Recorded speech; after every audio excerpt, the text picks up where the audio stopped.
വാർത്തകളിലേക്ക് വിശദമായി. സംസ്ഥാനത്തിന്റെ സമ്മർദ്ദത്തെ തുടർന്ന് ദേശീയ ഗ്രാമീണ തൊഴിലുറപ്പ് പദ്ധതിയിൽ വെട്ടിക്കുറച്ച തൊഴിൽ ദിനങ്ങൾ പുനഃസ്ഥാപിച്ചു കേന്ദ്ര സർക്കാർ. കേരളത്തിന്റെ 1.5 കോടി തൊഴിൽ ദിനങ്ങളാണ് പുനഃസ്ഥാപിച്ചത്. നവകേരള സദസ്സിൽ മുഖ്യമന്ത്രിയും മന്ത്രിമാരും ജനങ്ങൾക്ക് മുന്നിൽ ഉന്നയിച്ച പ്രധാന വിഷയങ്ങളിൽ ഒന്നായിരുന്നു തൊഴിൽ ദിനങ്ങൾ വെട്ടിക്കുറച്ച കേന്ദ്ര നടപടി. മന്ത്രി എം. രാജേഷാണ് ഇക്കാര്യം അറിയിച്ചത്. വിജിൻ വായാന്തോട് കൂടുതൽ വിവരങ്ങളുമായി ചേരുന്നുണ്ട്. വിജിൻ, ഒടുവിൽ കേന്ദ്ര സർക്കാരിന് കേരളത്തിന്റെ സമ്മർദ്ദത്തിന് വഴങ്ങേണ്ടി വരുന്ന ഒരു സാഹചര്യം, പ്രത്യേകിച്ച് ജനങ്ങൾക്കൊപ്പം നിന്ന് ഏറിയ പങ്കും നവകേരള സദസ്സിലടക്കം മന്ത്രിസഭ, മുഖ്യമന്ത്രിയും മന്ത്രിമാരും ഒരേ സ്വരത്തിൽ ഉന്നയിച്ച ഏറ്റവും പ്രധാനപ്പെട്ട വിഷയമായിരുന്നു ഇത്. തീർച്ചയായും കാവ്യ, ഈ ഏറ്റവും കൂടുതൽ തൊഴിൽ ദിനങ്ങൾ രാജ്യത്ത് തന്നെ തൊഴിലുറപ്പ് പദ്ധതിയിൽ നൽകുന്ന സംസ്ഥാനമാണ് കേരളം. കഴിഞ്ഞ വർഷം 9.75 കോടി തൊഴിൽ ദിനങ്ങൾ, 6.5 കോടി തൊഴിൽ ദിനങ്ങളായിരുന്നു കേന്ദ്ര സർക്കാർ നൽകിയിരുന്നതെങ്കിൽ അതിൽ 9.65 കോടി തൊഴിൽ ദിനങ്ങൾ സംസ്ഥാന സർക്കാർ നടപ്പിലാക്കുന്ന ഒരു സാഹചര്യം ഉൾപ്പെടെ ഉണ്ടായിരുന്നു.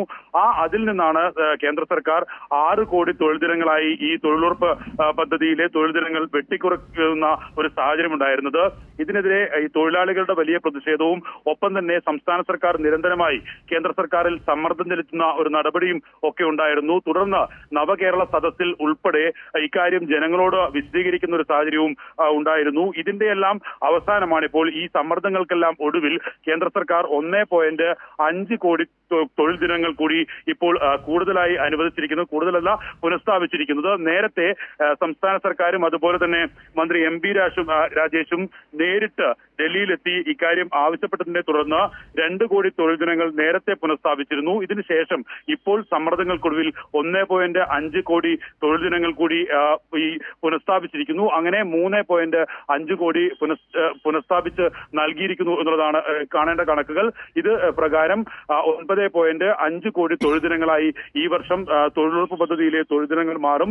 നേരത്തെ 10.5 കോടി ഉണ്ടായിരുന്ന തൊഴിൽ ദിനങ്ങൾ വെട്ടിക്കുറച്ചാണ് ഇത് 9.5 കേന്ദ്ര സർക്കാർ എത്തിച്ചത്. ഇതിനെല്ലാം എതിരായി വലിയ പ്രതിഷേധം തൊഴിലാളികളും ഒപ്പം തന്നെ വലിയ സമ്മർദ്ദം സംസ്ഥാന സർക്കാരും നടത്തിക്കൊണ്ടിരിക്കുകയായിരുന്നു. അതിനിടെയാണ് ഇതെല്ലാം പൂർണ്ണമായും വിശദീകരിക്കുന്ന നിലയിൽ ഈ മന്ത്രിമാരും അതുപോലെ തന്നെ മുഖ്യമന്ത്രിയും ഉൾപ്പെടെയുള്ളവർ ഈ നവകേരള സദസ്സിൽ ജനങ്ങളോട് ഇക്കാര്യം വിശദീകരിക്കുകയും ചെയ്തത്. ഇതിന്റെ എല്ലാം അവസാനമായിട്ടാണ് ഇപ്പോൾ എല്ലാ സമ്മർദ്ദങ്ങൾക്കും ഒടുവിൽ പൂർണ്ണമായും എന്ന് പറയാൻ കഴിയില്ലെങ്കിലും 9.5 കോടി എന്ന കഴിഞ്ഞ വർഷത്തെ തൊഴിൽ ദിനങ്ങളിലേക്ക് കേന്ദ്ര സർക്കാരിന് പുനഃസ്ഥാപിക്കേണ്ടി വന്നത്.